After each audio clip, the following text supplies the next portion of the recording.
नमस्कार दोस्तों, आज आपके सरस्वती साइंस क्लासेज एवं कृषि विज्ञान संस्थान शिक्षक कॉलोनी बहरोड में स्वागत है। आज हम इस वीडियो में पशु में होने वाले फड़किया रोग के बारे में अध्ययन करेंगे। देखिए, इस फड़किया रोग में क्या होता है। यह रोग भेड़ बकरियों में होने वाला रोग है। यह रोग रोमनथी जो पशु होते हैं, रोमांटिक करने वाले पशु होते हैं, जो चंचल स्वभाव के होते हैं, फुर्तीले होते हैं, तो उनमें होने वाला रोग है।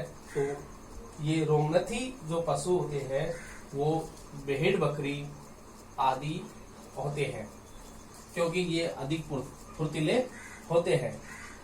फड़किया रोग जीवाणु जनित रोग है और यह जीवाणु भेड़ बकरियों की आंतों में पहुंच करके जहर को उत्पन्न करता है, टॉक्सिन को उत्पन्न करता है। तो इस जहर के कारण पशुओं में फड़किया रोग हो जाता है। जो जहर उत्पन्न होता है इस जीवाणु के कारण से भेड़ बकरियों में फड़किया रोग होता है। अब इसका जो फैलने का जो कारण होता है कि किस कारण से ये फैलता है, किस संक्रमण के कारण से होता है। तो जहां भेड़ बकरियों को हम दूषित या संक्रमित चारा खिलाते हैं, तो संक्रमित चारा खिलाने से भी होता है। दूषित संक्रमित दाना खिलाते हैं तो उससे भी होता है। दूषित संक्रमित पानी पीने से भी यह फैलने का मुख्य कारण होता है। देखिए, संक्रमित जो चारा दाना पानी है तो उससे ये जीवाणु पशुओं की आंतों में पहुंच जाता है। देखिए, कौन सा जीवाणु होता है जो पशु की आंतों को प्रभावित करता है। तो जो जीवाणु होता है क्लोस्ट्रीडियम परफ्रिंजेंस नामक एक जीवाणु होता है। कौन सा? क्लोस्ट्रीडियम परफ्रिंजेंस नामक जीवाणु होता है, जो पशु की आंतों में पहुंच करके जहर को उत्पन्न करता है, जिससे पशु की मृत्यु हो जाती है।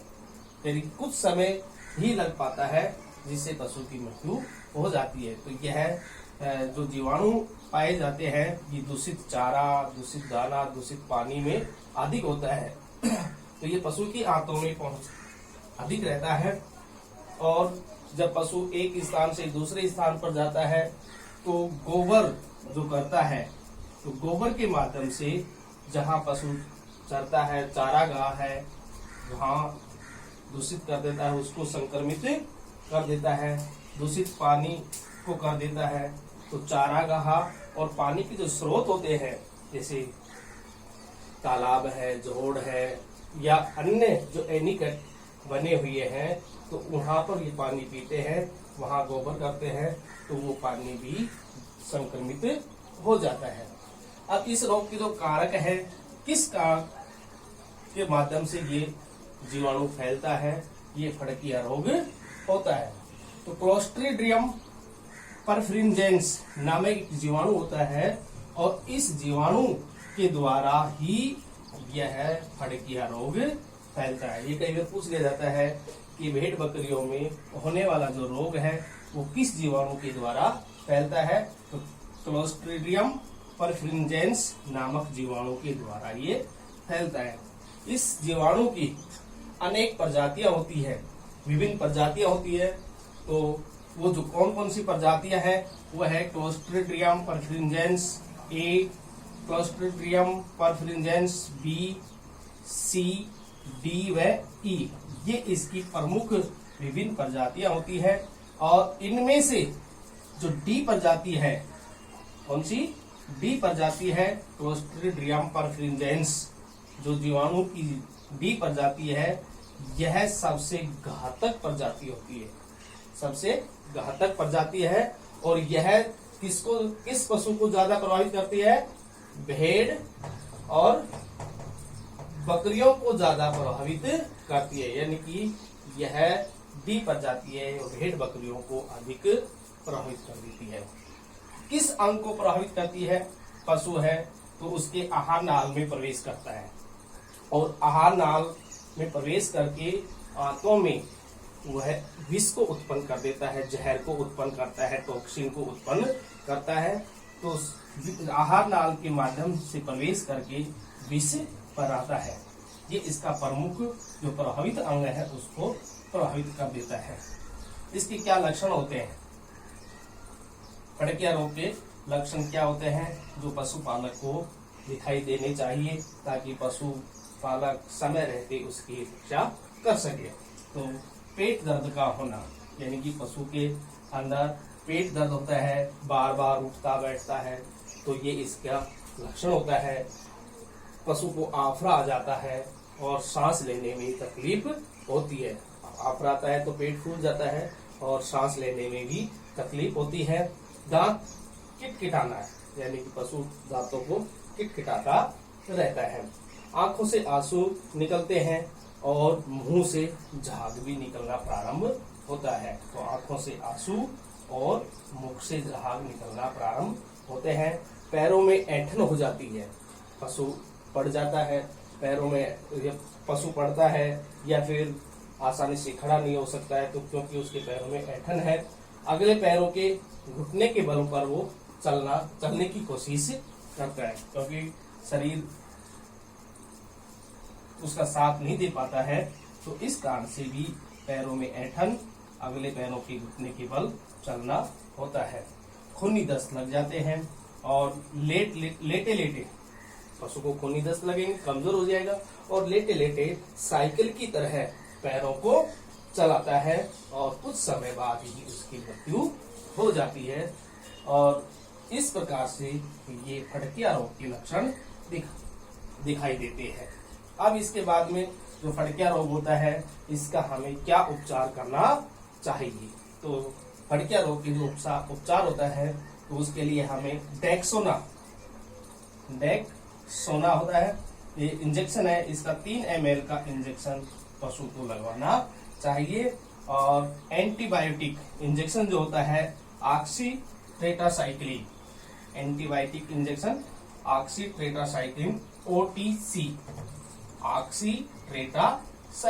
OTC का 5 ml का इंजेक्शन 3 दिन तक पशु को लगाना चाहिए।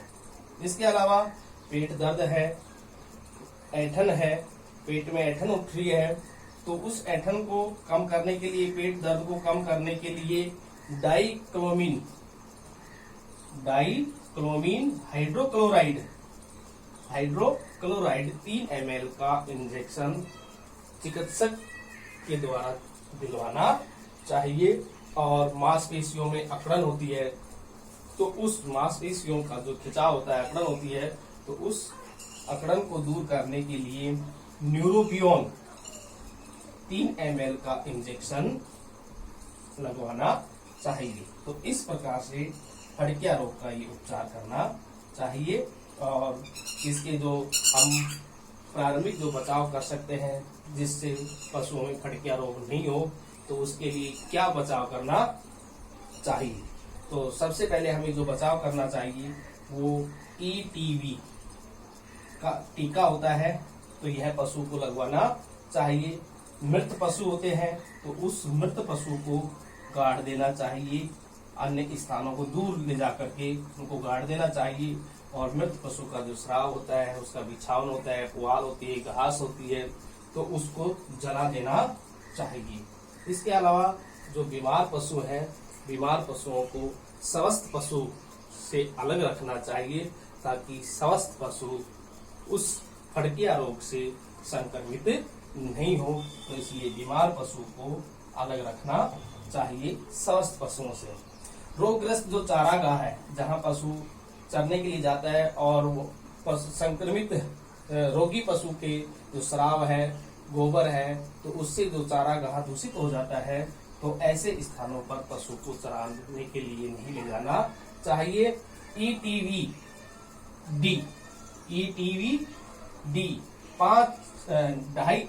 2.5 ml का अंतःत्वचीय व अंतःपेशी इंजेक्शन लगवाना चाहिए। देखिए ETV DE क्या है, यह एक प्रजाति है, जीवाणु की प्रजाति है, और ये डी प्रजाति है, ये बहुत ही खतरनाक प्रजाति है।